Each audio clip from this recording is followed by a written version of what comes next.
વિદ્યાર્થી મિત્રો એવીપી એજ્યુકેશનની અંદર તમારું સ્વાગત છે। આજે આપણે ધોરણ 7ની તારીખ 21/12/2024ની સામયિક મૂલ્યાંકન કસોટી વિષય ગણિત એનું સોલ્યુશન કરીશું। તો પ્રશ્ન 1 ખાલી જગ્યા પૂરો। પહેલી ખાલી જગ્યા વિદ્યાર્થી મિત્રો અહીંયા 0.45 ના ટકા ખાલી જગ્યા થાય। 0.45 એટલે વિદ્યાર્થી મિત્રો 45 ભાગ્યા 100 અને એના ટકા એટલે એને 100 વડે ગુણીશું તો 100 ઉડી જશે માટે 45% થાય। હવે 0.08 ના ટકા તો એ જ રીતે વિદ્યાર્થી મિત્રો 0.08 એટલે એને 8 ભાગ્યા 100 લખાય કેમ કે 2 પોઈન્ટ કપાયેલા છે। એને આપણે ટકામાં ફેરવવા માટે 100 વડે ગુણીશું તો 100 ઉડી જશે માટે આપણને 8% મળશે। અને હવે અહીં ત્રીજી ખાલી જગ્યા 1/2 ના ટકા તો અહીં પણ વિદ્યાર્થી મિત્રો અપૂર્ણાંકને ટકામાં ફેરવવા માટે 100 વડે ગુણીશું તો 50 દુ 100 માટે 50% આવશે। અને ચોથી ખાલી જગ્યા 0.279 ના ટકા તો વિદ્યાર્થી મિત્રો અહીંયા 0.279 એટલે 279 ભાગ્યા 1000 થશે। એને આપણે સાદા અપૂર્ણાંકમાં ફેરવીશું। હવે એને ટકામાં ફેરવવા માટે આપણે 100 વડે ગુણીએ તો 2 મીંડા ઉડી જશે માટે અહીં છેદમાં 1 શૂન્ય છે માટે આપણને જવાબ મળશે 27.9 તો અહીં જવાબ આવે 27.9%। હવે 25% ને અપૂર્ણાંકમાં ફેરવતો ખાલી જગ્યા થાય તો વિદ્યાર્થી મિત્રો અત્યાર સુધી આપણે ટકામાં ફેરવવા માટે 100 વડે ગુણતા હતા। હવે ટકામાંથી અપૂર્ણાંકમાં ફેરવવા માટે આપણે 100 વડે ભાગીશું તો 25 ભાગ્યા 100 કરવાના। હવે 25 ચોક 100 માટે 1/4 જવાબ આવશે તો અહીંયા 1/4 આવશે। એના પછી છઠ્ઠી ખાલી જગ્યા 10 ભાગ્યા 25 ના ટકા ખાલી જગ્યા થાય તો 10 ભાગ્યા 25 એને આપણે 100 વડે ગુણીએ તો 25 ચોક 100 અને 10 ચોક 40% તો અહીંયા આવશે 40%। એના પછી સાતમી ખાલી જગ્યા એક વિદ્યાર્થીને 100 ગુણની કસોટીમાંથી 55 ગુણ મળ્યા હોય તો તેને ખાલી જગ્યા ટકા ગુણ મળ્યા। તો વિદ્યાર્થી મિત્રો અહીંયા 100 ગુણની કસોટી છે અને 55 ગુણ મળ્યા તો આપણે એને આ રીતે લખી શકીએ બરોબર। અને એને ટકામાં ફેરવવા માટે આપણે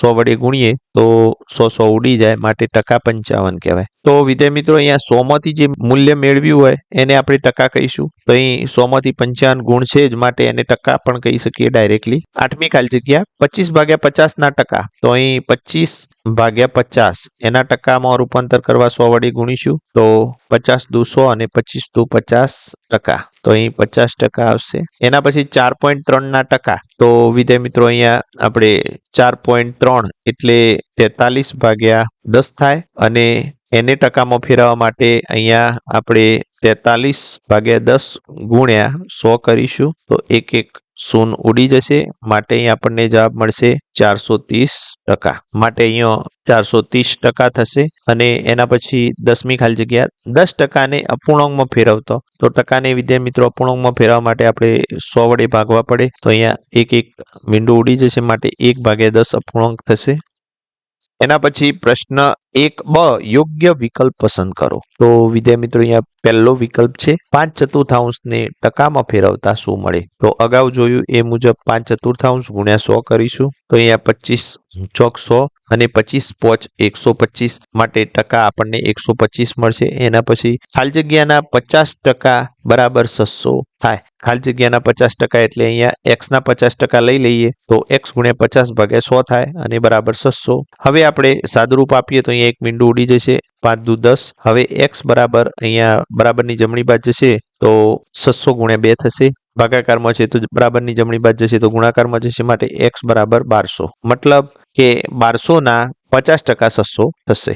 આમ 50% મતલબ અડધા તો વિદ્યાર્થી મિત્રો 1200 ના અડધા 600 થાય। એના પછી 0.65 ને ટકામાં ફેરવતા શું મળે તો 0.65 એટલે વિદ્યાર્થી મિત્રો અહીંયા એને આપણે 65 ભાગ્યા 100 લખી શકીએ। હવે એને ટકામાં ફેરવવા માટે આપણે એને 100 વડે ગુણીશું તો અહીંયા 100 ઉડી જશે માટે આપણને જવાબ મળશે 65% બરોબર। તો અહીં જવાબ આપણને મળશે 65% અને અહીંયા તો જવાબ આવશે 1200। એના પછી ચોથો વિકલ્પ 1/2 ને ટકામાં ફેરવતા શું મળે તો વિદ્યાર્થી મિત્રો આપણે 1/2 ને ટકામાં ફેરવવા એને આપણે 100 વડે ગુણીએ તો અહીંયા 50 દુ 100 માટે આપણને 50% મળે તો બ જવાબ આવશે। એના પછી પાંચમો વિકલ્પ 0.5 ના 60% તો વિદ્યાર્થી મિત્રો 0.5 એટલે 5 ભાગ્યા 10 કહેવાય અને એના 60% તો ગુણ્યા આપણે 60 કરીશું અને છેદમાં 100 થશે। તો હવે આપણે છેદ ઉડાડીએ તો અહીંયા 10 અંક 60 અને 6 × 35 ભાગ્યા 100 માટે વિદ્યાર્થી મિત્રો અહીંયા 0.30 જવાબ આવે એટલે કે 0.3 બરોબર. અને એના પછી છઠ્ઠો વિકલ્પ 125% ને અપૂર્ણાંકમાં ખાલી જગ્યા લખાય. હવે એને અપૂર્ણાંકમાં ફેરવવા માટે વિદ્યાર્થી મિત્રો આપણે 100 વડે ભાગવા પડે તો 125 ભાગ્યા 100 કરીશું. તો આને અપૂર્ણાંકમાં વિદ્યાર્થી મિત્રો અહીંયા છેદ ઉડાડીશું તો 25 પોચ 125 અને 25 ચોક 100 માટે 5/4 લખાય તો ડ જવાબ આવશે. હવે સાતમો વિકલ્પ 0.03 ને ટકામાં ફેરવતા શું મળે તો 0.03 એટલે વિદ્યાર્થી મિત્રો 3 ભાગ્યા 100 થાય અને એને ટકામાં ફેરવવા માટે આપણે 100 વડે ગુણવા પડે તો 100 ઉડી જશે માટે 3% થશે. ક જવાબ આવશે. એના પછી આઠમો વિકલ્પ 2.2 ને ટકામાં ફેરવતા શું મળે તો વિદ્યાર્થી મિત્રો સૌથી પહેલા આને સાદા અપૂર્ણાંકમાં ફેરવી દઈએ તો 4 દુ 8 ને 2 10 10 ભાગ્યા 4 અને એને ટકામાં ફેરવવા માટે આપણે 100 વડે ગુણવા પડે તો અહીંયા 25 ચોક 100 અને 25 ગુણ્યા 10 એટલે 250% માટે અહીં અજવાબ આવશે. એના પછી નવમો વિકલ્પ 20% ને દશાંશમાં ફેરવતા શું મળે તો વિદ્યાર્થી મિત્રો 20% છે એને આપણે દશાંશમાં ફેરવવાના છે માટે સૌથી પહેલા આપણે એને 20% ને 100 વડે ભાગીશું અપૂર્ણાંકમાં ફેરવવા માટે તો અહીંયા એક 100 ઉડી જશે માટે અહીં જવાબ આપણને મળશે 0.2 તો જવાબ આવશે 0.20. એને 0.2 પણ લખી શકીએ અને 0.20 પણ લખી શકીએ. એના પછી 10મો વિકલ્પ 3/50 ખાલી જગ્યા થાય તો વિદ્યાર્થી મિત્રો 3/50 માં ફેરવા માટે આપણે એને 100 વડે ગુણીએ તો 50 દુ 100 3 દુ 6% તો જવાબ આવશે અ.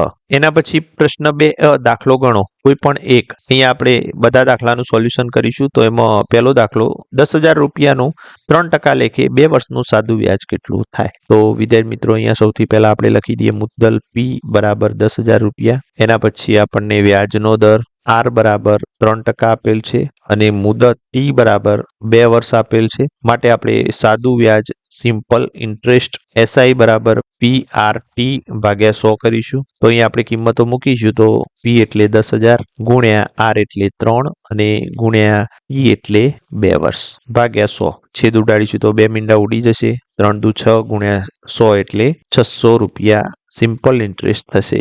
SI બરાબર 600 રૂપિયા. એના પછી બીજો દાખલો અહીં 2,000 રૂપિયાનું 5% લેખે 3 વર્ષનું વ્યાજ મુદ્દલ કેટલું થાય તો વિદ્યાર્થી મિત્રો સૌથી પહેલા અહીં મુદ્દલ P બરાબર 2,000 આપેલ છે 2,000 રૂપિયા અને વ્યાજનો દર R બરાબર 5% આપેલ છે અને મુદત અહીં T બરાબર 3 વર્ષ આપેલ છે તો સૌથી પહેલા આપણે સિમ્પલ ઇન્ટરેસ્ટ શોધી લઈએ તો PRT ભાગ્યા 100 અને અહીં P એટલે 2,000 ગુણ્યા R એટલે 5 અને T એટલે 3 છેદમાં અહીં 100 આવશે 2 મીંડા ઉડી જશે માટે અહીં 5 દુ 10 એટલે 20 × 100 અને 100 ગુણ્યા 3 એટલે 300 રૂપિયા તો આમ અહીં સિમ્પલ ઇન્ટરેસ્ટ એટલે કે સાદું વ્યાજ આપણને 300 રૂપિયા મળ્યું. આપણે અહીંયા વ્યાજ મુદ્દલ શોધવાનું છે માટે વ્યાજ મુદ્દલ બરાબર મુદ્દલ વત્તા સાદું વ્યાજ આ સૂત્ર થશે તો મુદ્દલ આપણી પાસે 2,000 રૂપિયા છે સાદું વ્યાજ 300 રૂપિયા છે માટે વ્યાજ મુદ્દલ એ રૂપિયા 2300 થશે. એના પછી વિદ્યાર્થી મિત્રો ત્રીજો દાખલો કૌશિક વાર્ષિક 10% વ્યાજ દર પર રૂપિયા 5,000 ની લોન લે છે તો તેને વર્ષના અંતે કેટલું વ્યાજ ચૂકવવું પડે તો અહીં વિદ્યાર્થી મિત્રો વર્ષના અંતે એટલે કે 1 વર્ષની વાત છે માટે અહીંયા સૌથી પહેલા આપણે મુદ્દલ તો અહીં કૌશિક વ્યાજે જે રકમ લે છે એ મુદ્દલ P બરાબર 5,000 રૂપિયા વ્યાજનો દર R બરાબર 10% આપેલ છે અને મુદત T બરાબર અહીં વિદ્યાર્થી મિત્રો આપણને 1 વર્ષ આપેલ છે તો સૌથી પહેલા આપણે અહીંયા વ્યાજ શોધવા માટે લખીએ સાદું વ્યાજ સિમ્પલ ઇન્ટરેસ્ટ બરાબર PRT અને છેદમાં 100 P આપણી પાસે અહીંયા 5,000 છે અને વ્યાજનો દર 10% છે અને 1 વર્ષ માટે લે છે માટે ગુણ્યા 1 ભાગ્યા 100 2 મીંડા ઉડી જશે અને 50 ગુણ્યા 10 એટલે વિદ્યાર્થી મિત્રો 500 રૂપિયા તો સિમ્પલ ઇન્ટરેસ્ટ આપણને મળશે અહીંયા 500 રૂપિયા તો વર્ષના અંતે કેટલું વ્યાજ ચૂકવવું પડે તો 500 રૂપિયા ચૂકવવું પડે. એના પછી ચોથો દાખલો ધવલ વાર્ષિક 5% ના વ્યાજ દર પર રૂપિયા 20,000 ની લોન લે છે તો તેને વર્ષના અંતે કેટલું વ્યાજ ચૂકવવું પડે તો વિદ્યાર્થી મિત્રો અહીંયા ધવલ એ 20,000 ની લોન લે છે માટે મુદ્દલ એ P બરાબર 20,000 રૂપિયા થશે. એના પછી એ વ્યાજનો દર એટલે કે 5% વ્યાજના દરે લે છે માટે વ્યાજનો દર R બરાબર 5% થશે અને મુદત તો એ વર્ષના અંતેની વાત છે માટે 1 વર્ષની વાત છે T બરાબર 1 વર્ષ. હવે વ્યાજ શોધવાનું છે માટે અહીંયા લખીએ સાદું વ્યાજ SI સિમ્પલ ઇન્ટરેસ્ટ બરાબર PRT અને છેદમાં 100. તો વિદ્યાર્થી મિત્રો અહીંયા 20,000, P એટલે 20,000 ગુણ્યા R એટલે 5 અને T એટલે 1 અને છેદમાં 100.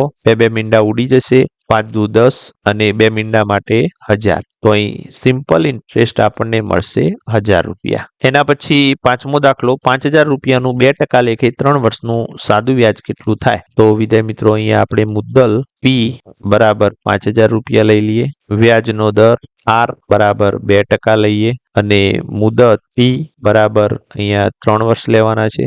હવે સાદું વ્યાજ SI સિમ્પલ ઇન્ટરેસ્ટ બરાબર PRT છેદમાં 100. તો અહીં મુદ્દલ એ 5000 આપેલ છે, ગુણ્યા R એ 2 આપેલ છે અને સમય એ 3 આપેલ છે, 3 વર્ષ અને છેદમાં 100. છેદ ઉડાડીશું તો 2 મીંડા ઉડી જશે, 5 દુ 10, 50 દુ 100, 100 તરી 300. તો અહીંયા 300 રૂપિયા એ સિમ્પલ ઇન્ટરેસ્ટ થાય. એના પછી પ્રશ્ન 2 દાખલા ગણો. તો એમાં પહેલો દાખલો, એક પુસ્તકની કિંમત રૂપિયા 100 છે. જો દુકાનદાર 10% નફા સાથે વેચે છે તો તેની વેચાણ કિંમત કેટલી થાય? તો વિદ્યાર્થી મિત્રો અહીંયા પુસ્તકની છાપેલી કિંમત બરાબર રૂપિયા 100 છે. હવે 10% નફો લે છે દુકાનદાર, તો 100 રૂપિયાની છાપેલી કિંમત પર રૂપિયા 10 નફો માટે વેચાણ કિંમત બરાબર છાપેલી કિંમત વત્તા નફો. તો અહીં છાપેલી કિંમત વિદ્યાર્થી મિત્રો 100 રૂપિયા છે અને નફો 10 રૂપિયા છે, માટે અહીંયા વેચાણ કિંમત 110 રૂપિયા થાય. એના પછી બીજો દાખલો, એક બેટની કિંમત રૂપિયા 1200 છે.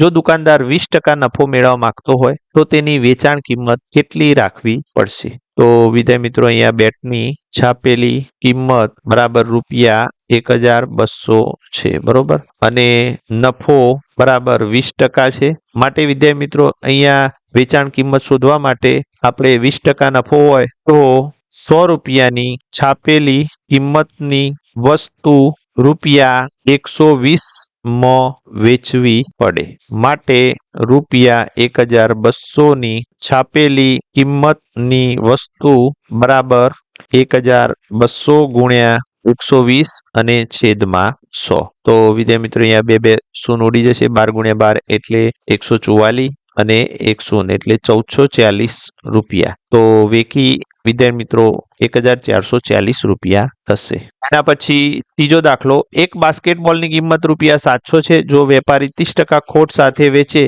તો તેની વેચાણ કિંમત કેટલી થાય? અહીં પણ વિદ્યાર્થી મિત્રો વેચાણ કિંમત શોધવાની છે અને અહીં બાસ્કેટબોલની છાપેલી કિંમત બરાબર રૂપિયા 700 છે અને ખોટ બરાબર 30% છે.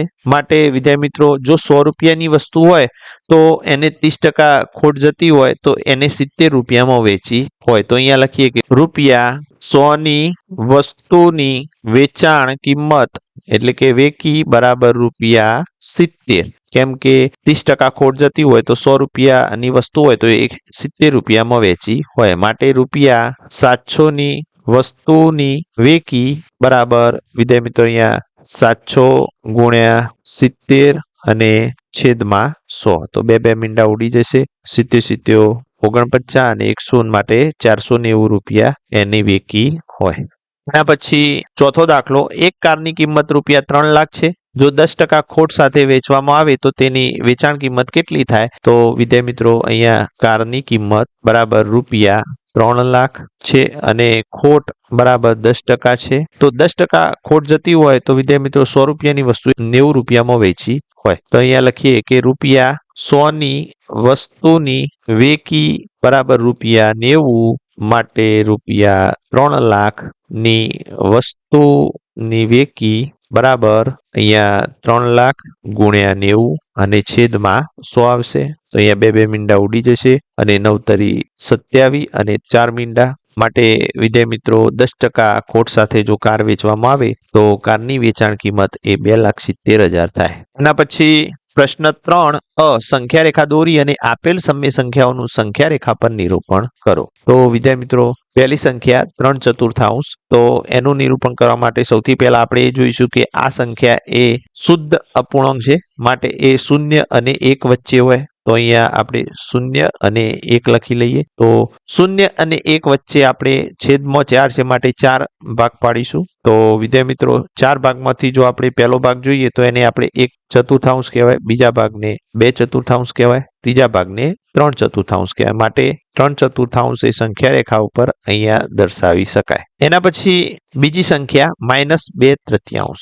તો વિદ્યાર્થી મિત્રો અહીં પણ અંશ નાનો છે અને છેદ મોટો છે, માટે શુદ્ધ અપૂર્ણાંક, પરંતુ એ ઋણ સંખ્યા છે, માટે 0 અને -1 વચ્ચે આ સંખ્યા હોય તો 0 અને -1 વચ્ચે, અને છેદમાં 3 છે, માટે અહીં 3 ભાગ પાડીશું. બરોબર. તો 0 થી ડાબી બાજુ પ્રથમ સંખ્યા એને આપણે -1/3 કહીશું, અને બીજી સંખ્યાને આપણે -2/3 કહીશું. તો 2/3 આપણે અહીંયા દર્શાવી શકીએ. એના પછી ત્રીજી સંખ્યા 3/8. તો વિદ્યાર્થી મિત્રો આ પણ શુદ્ધ અપૂર્ણાંક છે, માટે 0 અને 1 વચ્ચે હોય. હવે 3/8 ને દર્શાવવા માટે વિદ્યાર્થી મિત્રો 0 અને 1 વચ્ચે આપણે 8 સરખા ભાગ પાડીશું. તો આ રીતે આપણે 8 સરખા ભાગ પાડીશું, અને 8 માંથી વિદ્યાર્થી મિત્રો પહેલો ભાગ જેને 1/8 કહેવાય, બીજા ભાગને 2/8 કહેવાય, અને ત્રીજા ભાગને 3/8 કહેવાય. તો આપણે 3/8 ને આ રીતે દર્શાવીશું. એના પછી ચોથી સંખ્યા -5/7. તો અહીંયા ઋણ સંખ્યા છે, માટે એ વિદ્યાર્થી મિત્રો 0 ની ડાબી બાજુ હોય, અને અંશ નાનો છે, માટે એ 0 અને -1 વચ્ચે હોય. તો અહીંયા 0 અને -1, અને એ 0 અને -1 વચ્ચે આપણે અહીંયા 7 ભાગ પાડીશું. 1 2 3 4 5 6 અને 7. હવે 0 થી ડાબી બાજુ પ્રથમ સંખ્યા -1/7, બીજી સંખ્યા -2/7, ત્રીજી સંખ્યા -3/7, ચોથી -4/7, અને પાંચમી -5/7. તો આ રીતે -5/7 દર્શાવીશું. એના પછી પાંચમી સંખ્યા તો વિદ્યાર્થી મિત્રો 3/2 છે, આને આપણે મિશ્ર સંખ્યામાં ફેરવીશું તો 1/1/2 કહેવાય. હવે આ મિશ્ર સંખ્યા એ વિદ્યાર્થી મિત્રો 1 થી મોટી કહેવાય, માટે એ 1 અને 2 વચ્ચે હોય. તો અહીંયા 1 અને 2 લખીશું, અને અહીં છેદમાં 2 છે, માટે 1 અને 2 વચ્ચે 2 ભાગ પાડીશું. તો એમાંથી પહેલો ભાગ એ 1/1/2 કહેવાય, અને બીજો ભાગ એ વિદ્યાર્થી મિત્રો 1/2/2. 2 2 ઉડી જાય, માટે 1 ને 1 2 કહેવાય આખી સંખ્યા. તો અહીં 1/1/2 એ દર્શાવી શકાય, જેને 3/2 કહેવાય. એના પછી છઠ્ઠી સંખ્યા તો અહીં -3/5 છે, અંશ નાનો છે, માટે શુદ્ધ અપૂર્ણાંક છે. તો આ સંખ્યા પણ 0 અને -1 વચ્ચે હોય. તો અહીં વિદ્યાર્થી મિત્રો 0 અને -1 વચ્ચે 5 સરખા ભાગ પાડીશું.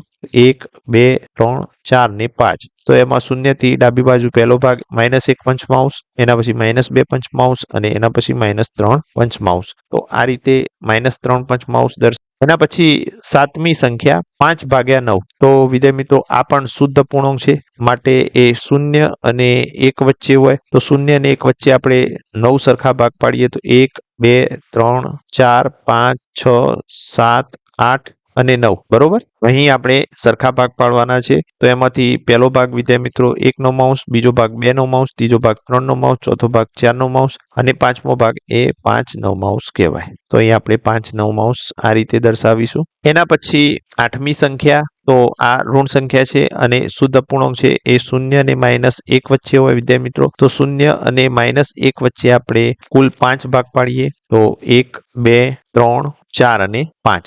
તો એમાંથી પહેલો ભાગ એટલે -1/5, બીજો ભાગ -2/5, ત્રીજો ભાગ -3/5, અને ચોથો ભાગ -4/5. અહીંયા -1 લખીશું. બરોબર. તો -4/5 આ રીતે અહીં દર્શાવીશું. એના પછી નવમી સંખ્યા 9/5. તો વિદ્યાર્થી મિત્રો અહીંયા સૌથી પહેલા જો આપણે આ સંખ્યાને મિશ્ર સંખ્યામાં ફેરવીએ તો પણ ચાલે. તો 9/5 એટલે 5 દુ 10 વધી જશે, 5 એકા 5. તો 4 વચ્ચે, માટે મિશ્ર સંખ્યામાં આને ફેરવીશું તો અહીંયા 1/4/5 થશે. હવે આ સંખ્યા વિદ્યાર્થી મિત્રો એ 1 અને 2 વચ્ચે કહેવાય. તો આ અશુદ્ધ અપૂર્ણાંક છે, માટે 1 અને 2 વચ્ચે આવેલી કહેવાય. હવે 1 અને 2 વચ્ચે વિદ્યાર્થી મિત્રો આપણે 5 સરખા ભાગ પાડવાના છે. 3 4 અને 5. તો 1 થી આગળ જઈશું તો પહેલો ભાગ એ 1/1/5 કહેવાય, બીજો 1/2/5 કહેવાય, ત્રીજો 1/3/5 કહેવાય, અને ચોથો 1/4/5 કહેવાય. એટલે આ જે સંખ્યા છે એને આપણે 9/5 કહી શકીએ. એના પછી 10મી સંખ્યા તો -3 એ વિદ્યાર્થી મિત્રો શુદ્ધ અપૂર્ણાંક 0 અને -1 વચ્ચે હોય. તો 0 અને -1 વચ્ચે આપણે કુલ 10 ભાગ પાડીશું. 1 2 3 4, 5, 6, 7, 8, 9 અને 10. તો વિદ્યાર્થી મિત્રો એમાંથી ત્રીજો ભાગ એ -3/10 કહેવાય. પહેલો -1/10, -2/10 અને -3/10. એના પછી પ્રશ્ન 3બ અંગ્રેજી મૂળાક્ષરોને સંગત સમય સંખ્યા લખો. તો વિદ્યાર્થી મિત્રો અહીંયા 1 અને 2 વચ્ચેની સમય સંખ્યાઓ આપેલી છે. તો પ્રથમ 10/9, 11/9, 12/9. તો અહીંયા આવશે વિદ્યાર્થી મિત્રો 13/9. બરોબર. 14/9, 15/9, 16/9 અને 17/9. એના પછી બીજી સંખ્યા રેખા જોઈએ તો અહીંયા 0 અને -1 વચ્ચેની સંખ્યાઓ આપેલી છે. પ્રથમ સંખ્યા -1/8, તો બીજી સંખ્યા એ -2/8 થશે. અને એના પછી આગળ -4/8, તો અહીંયા -5/8 થશે. અને એના પછી -6/8. એના પછી ત્રીજી સંખ્યા રેખા તો અહીં 0, 1 અને 2. તો વિદ્યાર્થી મિત્રો 0 થી આગળ 1/4, 2/4. તો અહીંયા આવશે વિદ્યાર્થી મિત્રો 3/4 અને આને 4/4 કહેવાય. એટલે 4 ઉડી જાય તો 1 કહેવાય. અને એના પછી 5/4 અને 6/4. બરોબર. તો એ બરાબર 3/4 અને બી બરાબર 6/4. પછી પ્રશ્ન 4 સમય સંખ્યાના સરવાળા બાદબાકી કરો. તો એમાં પહેલો 3/4 વત્તા 1/2. તો વિદ્યાર્થી મિત્રો અહીંયા છેદ સરખા નથી માટે સરખા કરવા પડશે. તો લસા લેવો પડશે. તો લસા 4 અને 2 નો અહીંયા એ 4 થશે. માટે છેદમાં આપણે 4 કરીશું. તો અહીં 3/4 છે અને અહીંયા 1/2 માટે ઉપર નીચે આપણે 2 વડે ગુણીશું. તો અહીંયા આપણને મળશે 3/4 વત્તા 2 × 2 અને 2 × 4. હવે અંશનો સરવાળો કરીએ તો 3 + 2 અને છેદમાં 4 માટે 3 ને 2 5/4. અને આને વિદ્યાર્થી મિત્રો મિશ્ર સંખ્યામાં ફેરવીશું તો 1.1/4 જવાબ મળે. એના પછી બીજો દાખલો. તો વિદ્યાર્થી મિત્રો અહીંયા છેદ સરખા આપેલા છે માટે લસા લેવાની જરૂર પડશે નહીં. તો આપણે અંશનો સરવાળો બાદબાકી કરીએ તો 5 + -11 અને છેદમાં 4. હવે વત્તા ઓછા ઓછા માટે 5 - 11/4. હવે 5 એ ધન છે માટે વત્તા ઓછા ઓછા 11 માંથી 5 જશે તો 6 અને મોટી સંખ્યા ઋણ છે માટે /4. અહીં છેદ ઉડાડીશું તો વિદ્યાર્થી મિત્રો -6/4 છે માટે -3 દુ 6 અને 2 દુ 4 માટે 2 ઉડી જશે. તો -3/2 જવાબ આવશે. હવે આને વિદ્યાર્થી મિત્રો આપણે મિશ્ર સંખ્યામાં ફેરવીશું તો -1.1/2 થાય. એના પછી ચોથો દાખલો. તો અહીંયા 2.3/4 વત્તા 3.1/2. તો સૌથી પહેલા સાદા અપૂર્ણાંકમાં ફેરવીએ તો 4 દુ 8 ને 3 11/4 અને વત્તા 3 દુ 6 ને 7/2. તો હવે વિદ્યાર્થી મિત્રો અહીંયા છેદ સરખા કરવા આપણે લસા લઈશું. તો લસા બરાબર 4 થશે માટે છેદમાં 4 કરવા પડે. અહીં છેદમાં 4 છે વત્તા 7/2. તો અહીં ઉપર નીચે આપણે 2 વડે ગુણીશું માટે 11/4 વત્તા 7 દુ 14 અને છેદમાં 4 અને 11 વત્તા 14 છેદમાં 4. હવે વિદ્યાર્થી મિત્રો 11 વત્તા 14 કરીશું તો અહીંયા 25 મળશે. 25/4. હવે આને મિશ્ર સંખ્યામાં ફેરવીશું તો 6 ચોક 24 માટે 6.1/4 જવાબ મળે. એના પછી પાંચમો દાખલો. 2/5 વત્તા 3/2. તો અહીં સરવાળો કરવા વિદ્યાર્થી મિત્રો સૌથી પહેલા લસા લેવો પડશે. તો લસા બરાબર 5 દુ 10 થશે. તો છેદમાં 10 કરવા અહીં 2/5 ને આપણે ઉપર નીચે 2 વડે ગુણીશું અને વત્તા 3/2 અહીં ઉપર નીચે આપણે 5 વડે ગુણીશું. તો 2 દુ 4/10 વત્તા 5 તરી 15/10 અને અંશનો હવે સરવાળો કરીએ તો 4 વત્તા 15/10 માટે 15 ને 4 19/10. હવે આ સંખ્યાને વિદ્યાર્થી મિત્રો આપણે મિશ્ર સંખ્યામાં ફેરવીએ તો 10 એકા દશા માટે 1.9 જવાબ આપણને મળે. એના પછી પ્રશ્ન 4બ સમય સંખ્યાના ગુણાકાર ભાગાકાર કરો. તો એમાં પહેલો 3/11 × 2/5. તો વિદ્યાર્થી મિત્રો અહીંયા છેદ ઉડતા નથી માટે આપણે સીધો ગુણાકાર કરીશું. 3 દુ 6 અને 11 × 5 = 55. એના પછી બીજો દાખલો 3/5 માઇનસ ગુણ્યા અહીંયા -5/3. તો અહીંયા 3 3 ઉડી જશે, 5 5 ઉડી જશે અને 2 ઋણ ચિહ્નો છે માટે એ પણ ઉડી જશે. જવાબ 1 આવશે. એના પછી ત્રીજો દાખલો 5/9 × 18/25. તો અહીંયા છેદ ઉડશે. 9 દુ 18 અને 5 5 25 માટે જવાબ અહીંયા 2/5 આવશે. એના પછી ચોથો દાખલો -3/5/2. તો અહીંયા ભાગાકાર કરવા માટે સૌથી પહેલા આપણે વિદ્યાર્થી મિત્રો ભાગાકારના ગુણાકાર કરીશું તો પાછળની સંખ્યા વ્યસ્ત થઈ જશે. તો 1/2 આવશે. અહીં છેદ ઉડતા નથી માટે સીધો ગુણાકાર -3/10. અને એના પછી પાંચમો દાખલો -7/12 ભાગ્યા 7/12 તો અહીં ભાગાકારના વિદ્યાર્થી મિત્રો અહીંયા ભાગ્યાના ગુણ્યા કરીશું તો 7/12 ભાગ્યાના ગુણ્યા તો પાછળની સંખ્યાનો વ્યસ્ત થશે 12/7 અહીં 7 ઉડી જશે 12 ઉડી જશે માટે -1 જવાબ આવે. એના પછી પ્રશ્ન 5 અ નીચે આપેલ સમય સંખ્યાઓની વચ્ચે આવતી 5 સમય સંખ્યાઓ લખો. તો વિદ્યાર્થી મિત્રો બે સમય સંખ્યાઓ આપેલી છે એમના વચ્ચેની 5 સમય સંખ્યાઓ લખવાની છે. તો પહેલી બે સમય સંખ્યાઓ અહીંયા 2/3 અને 4/5 આપેલી છે. તો એમના વચ્ચેની સમય સંખ્યાઓ લખવા માટે સૌથી પહેલા આપણે છેદ સરખા હોવા જોઈએ. તો અહીં આપણે છેદ સરખા કરવા માટે લસા લઈશું. તો લસા એ 5×15 થશે. તો બંનેના છેદ આપણે સરખા કરીશું. તો 2/3 અહીં છેદમાં 15 કરવા માટે આપણે ઉપર નીચે 5 વડે ગુણીશું અને બીજી સંખ્યાને છેદમાં 15 કરવા માટે ઉપર નીચે 3 વડે ગુણીશું. માટે 5×2 10 અને છેદમાં 15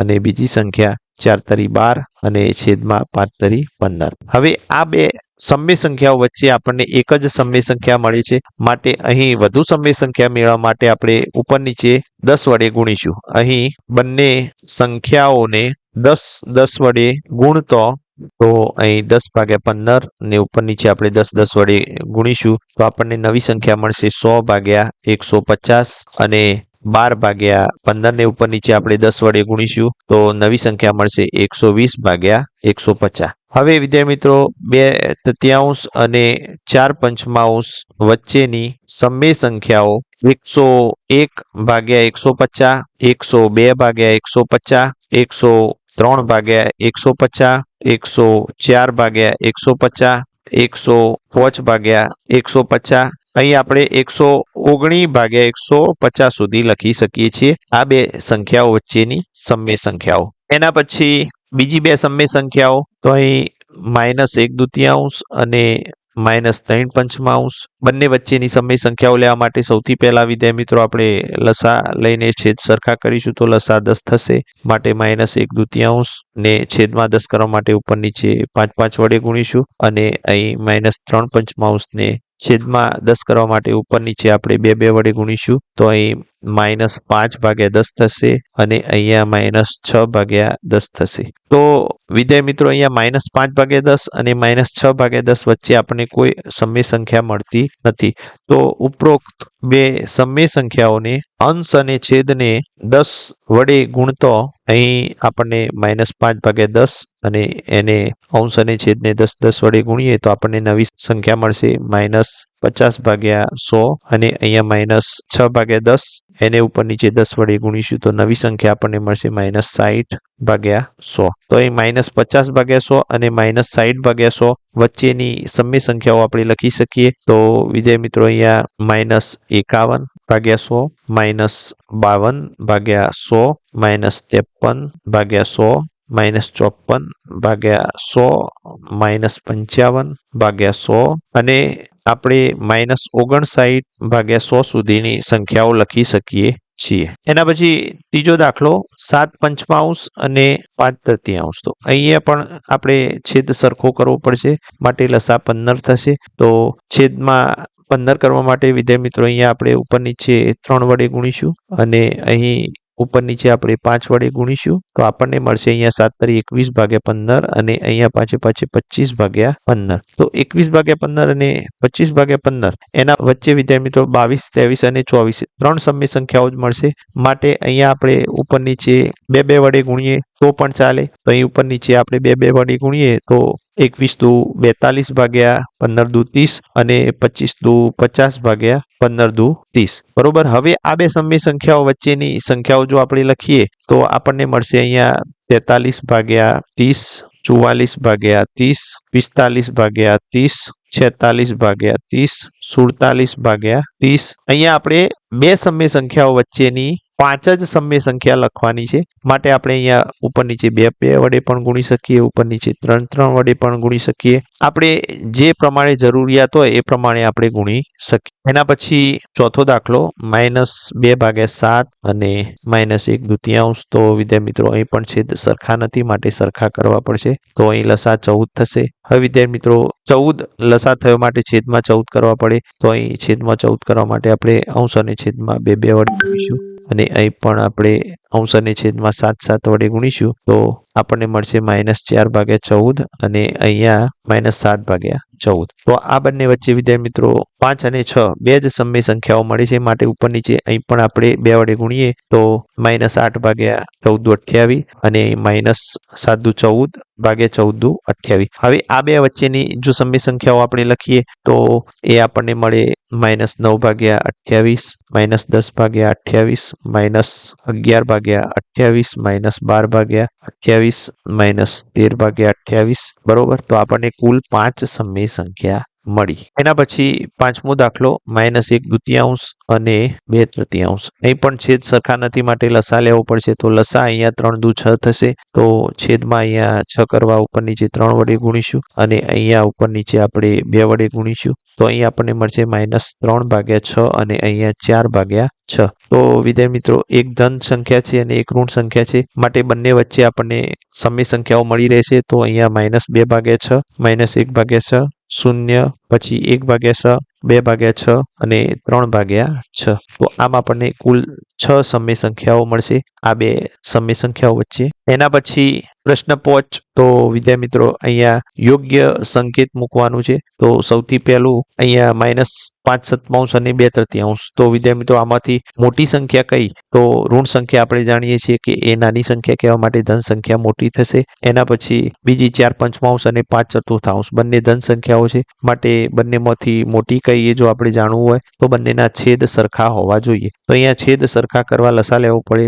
5 ચોક 20 લસા થશે, માટે અહીંયા 4/5 ગુણ્યા 4/4 અને અહીંયા 5/4 ગુણ્યા 5/5. તો ચોકું 16 અને ભાગ્યા 20, 5 5 25/20. તો આ બંનેમાંથી 5/4 એ મોટી સંખ્યા કહેવાય. અહીં બરાબર આવશે કેમ કે 5/11 5/11 અહીં પણ એક ઋણ ચિહ્ન, અહીં પણ એક ઋણ ચિહ્ન. બરોબર, અને અહીં વિદ્યાર્થી મિત્રો બંનેના છેદ સરખા હોવા જોઈએ. તો બંનેનો લસા અહીંયા 10 થશે. તો અહીંયા 7 દશાંશ છે અને અહીં 10 કરવા માટે ઉપર નીચે આપણે જો 2 વડે ગુણીએ તો 2 દુ 4 અને છેદમાં 10, માટે 7 દશાંશ એ મોટા કહેવાય. એના પછી -7/8 અને 14/-16. તો વિદ્યાર્થી મિત્રો અહીંયા -7/8 ને આપણે ઉપર નીચે 2 વડે ગુણીએ તો આપણને મળશે -14/8 દુ 16. તો અહીં પણ 14/16 જ છે માઇનસ, તો બરાબરનું ચિહ્ન આવશે. એના પછી 10/15 અને 4/6. તો અહીંયા બંને સંખ્યાઓ ના છેદ સરખા કરવા પડશે. તો 15 અને